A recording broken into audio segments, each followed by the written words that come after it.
আজি আজি 2 অক্টোবৰ ককাজনৰ ৰাজু দাদা কৈছিলে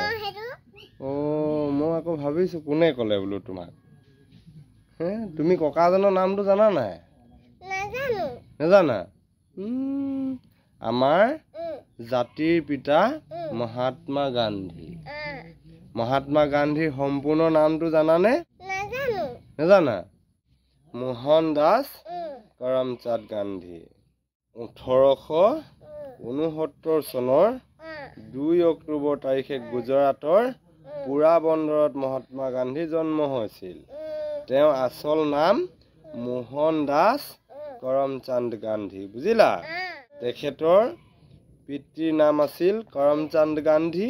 আৰু মাকৰ নাম পুতলীবাই গম পালা 2 অক্টোবৰ দিনা গান্ধী জয়ন্তী আন্তৰ্জাতিক অহিংসা দিৱস মহাত্মা উপাধিটো কোনে দিলে গম পোৱা নে নোপোৱা হয় না নহয় ৰবীন্দ্ৰনাথ ঠাকুৰে প্ৰদান কৰিছিল 4বাৰকৈ অসম ভ্ৰমণ কৰিছিল মহাত্মা গান্ধী গম পাইছানে 4বাৰকৈ অসম ভ্ৰমণ কৰিছিল মহাত্মা গান্ধী 1921 চনত 1926 চনত